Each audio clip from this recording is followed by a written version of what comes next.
ਤੁਸੀਂ ਜਦੋਂ ਰਾਜਾ ਪੁੱਛ ਕੇ ਪਰਮੇਸ਼ਵਰ ਨੂੰ ਸਭ ਤੋਂ ਵੱਡਾ ਪਾਪ ਕੀਤਾ ਵਾ। ਤੁਸੀਂ ਵੇਖੋ ਹੁਣ ਧੁੱਪਾਂ ਦੇ ਦਿਨ ਆ, ਧੁੱਪਾਂ ਵਿੱਚ ਮੀਂਹ ਨਹੀਂ ਵਰਦੇ, ਪਰ ਮੈਂ ਅੱਜ ਪ੍ਰਾਰਥਨਾ ਕਰੂੰਗਾ ਮੀਂਹ ਪਰਮੇਸ਼ਵਰ ਇੱਥੇ ਬਰਸਾਊਗਾ। ਜੇ ਮੀਂਹ ਵਰ ਜੂਗਾ ਇਹਦਾ ਮਤਲਬ ਇਹ ਆ ਕਿ ਅਸੀਂ ਪਰਮੇਸ਼ਵਰ ਦੀ ਦ੍ਰਿਸ਼ਟੀ ਵਿੱਚ ਸਭ ਤੋਂ ਵੱਡਾ ਪਾਪ ਕੀਤਾ ਵਾ। ਜਦੋਂ ਇਹ ਗੱਲ ਇਜ਼ਰਾਈਲੀਆਂ ਨੂੰ ਸੈਮੂਅਲ ਨੇ ਦੱਸੀ ਤਾਂ ਸੈਮੂਅਲ ਨੇ ਪ੍ਰਾਰਥਨਾ ਕੀਤੀ। ਫਿਰ ਪਰਮੇਸ਼ਵਰ ਨੇ ਉਹ ਪ੍ਰਾਰਥਨਾ ਨੂੰ ਸੁਣਿਆ ਔਰ ਫਿਰ ਉੱਥੇ ਮੀਂਹ ਵਰਿਆ। ਜਦੋਂ ਮੀਂਹ ਵਰਿਆ ਤੇ ਸਾਰੇ ਇਜ਼ਰਾਈਲੀ ਰੋਣ ਡੈ ਪਏ, ਸਾਰੇ ਇਜ਼ਰਾਈਲੀ ਪਛਤਾਪ ਕਰਨ ਡੈ ਪਏ ਕਿ ਅਸੀਂ ਪਰਮੇਸ਼ਵਰ ਦੇ ਸਾਹਮਣੇ ਬੁਰਾਈ ਕੀਤੀ ਆ, ਅਸੀਂ ਆਪਣੇ ਵਾਸਤੇ ਇੱਕ ਰਾਜਾ ਮੰਗ ਲਿਆ ਵਾ, ਸਭ ਤੋਂ ਵੱਡਾ ਪਾਪ ਕੀਤਾ ਵਾ। ਅਸੀਂ ਪਰਮੇਸ਼ਵਰ ਦੇ ਉੱਤੇ ਭਰੋਸਾ ਕਰਨਾ ਛੱਡ ਕੇ ਰਾਜੇ ਦੇ ਉੱਤੇ ਭਰੋਸਾ ਕੀਤਾ ਵਾ ਕਿ ਸਾਨੂੰ ਇੱਕ ਰਾਜਾ ਚਾਹੀਦਾ ਵਾ। ਫਿਰ ਸਾਰੇ ਇਜ਼ਰਾਈਲੀ ਰੋਣ ਡੈ ਪਏ, ਚਿਲਾਉਣ ਡੈ ਪਏ ਕਿ ਪਰਮੇਸ਼ਵਰ ਸ਼ਾਇਦ ਸਾਨੂੰ ਹੁਣ ਮਾਫ ਨਹੀਂ ਕਰੂਗਾ। परमेश्वर सैमुअल को आके प्रार्थना करन डै पे, सैमुअल ਨੂੰ आके कहन डै पे कि ਸਾਡੇ ਵਾਸਤੇ प्रार्थना कर कि हाई ते सब तो वड्डा पाप किया वा, परमेश्वर दे उत्ते विश्वास नहीं करके अही अपने वास्ते एक राजा मंग लिया वा, सानू माफ़ कर दे परमेश्वर करके। और सैमुअल को और परमेश्वर को सारे इजराइली डरन डै पे कि परमेश्वर उन्होंने किते मार ना दे। ओ भैन और भ्राओ, सैमुअल आखन डया वा डरन की कोई लोड़ नहीं है तुहानू इजराइलियां नू, क्योंकि परमेश्वर ने अपनी इच्छा दे नाल तुहानू चुनिया वा कि जेड़े इजराइली आ ये सारे दे सारे मेरे लोग आ।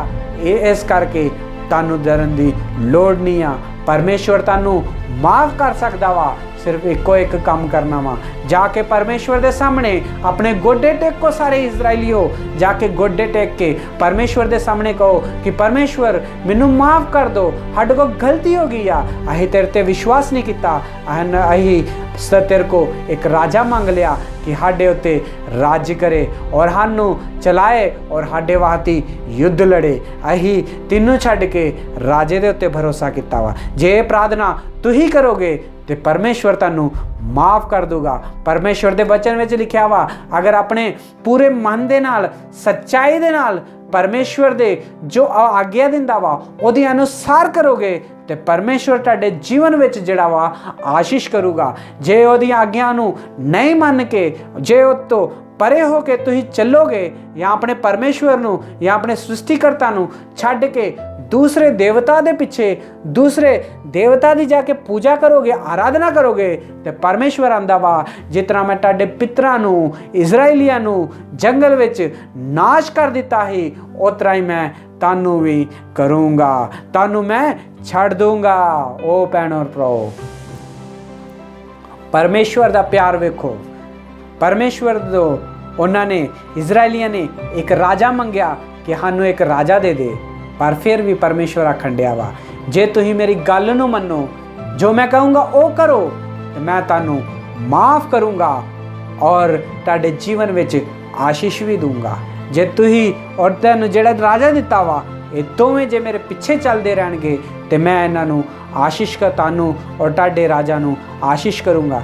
जे तुसीं या तुहाडा राजा जे मेरे पिछे आना बंद कर देणगे या मेरी आज्ञा माननी बंद कर देणगे तो मैं तुहाडे उत्ते वही करूँगा जो कि तुहाडे पितरां दे नाल कीता है। असीं प्रभु यीशु मसीह दे खून दे नाल तुल चुके हैं, साडे जीवन विच प्रभु यीशु मसीह आ चुकिया वा, असीं परमेश्वर दी संतान हो गए हैं। जे कोई गलती कर ली आ, जे कोई पाप कर लिया वा परमेश्वर की दृष्टि विच ते अज प्रार्थना करन दा समय आ, परमेश्वर को माफ़ी मंगन दा समय आ कि प्रभु जी मैनू माफ़ कर दे, अपने खून दे विच मैनू तो दे, तेरी पवित्र आत्मा मेरे अंदर ही, पर फिर भी मैं गलतियां कीतियां वा, तेरे विरोध जाके पाप किते आ, परमेश्वर मैनू माफ़ कर दे। जे प्रार्थना तुही करोगे तो परमेश्वर तुहाडे जीवन विच भी आशीष दूगा। जे तुही पाप करके अपनी गलती नहीं मान के गलतियां दे उत्ते गलतियां करते रहोगे तो परमेश्वर आखन डया अपने वचन विच कि मैं तुहाडा हथ नूं छड़ दूंगा। जदों परमेश्वर ने साडे हथ छड़ दिता तो ही कितना जीवांगे। अज परमेश्वर इस वचन दे नाल साडे नाल गल करन डया वा। जे परमेश्वर इस वचन दे नाल तुहाडे नाल गल करदा वा ते अपने गोड्यां ते बैठ के अपनी गलतियां मंगो, अपनी गलतियां दी प्रार्थना करो और माफ़ी मंगो। परमेश्वर तुहानू माफ़ करूगा। परमेश्वर तुहानू माफ़ करके ਫਿਰ ਤੋਂ ਇੱਕ ਨया ਜੀਵਨ ਦਊਗਾ ਔਰ ਆਸ਼ੀਸ਼ ਦਊਗਾ। ਜੇ ਤੁਸੀਂ ਉਹਦੇ ਪਿੱਛੇ ਗਲਤੀਆਂ ਕਰਕੇ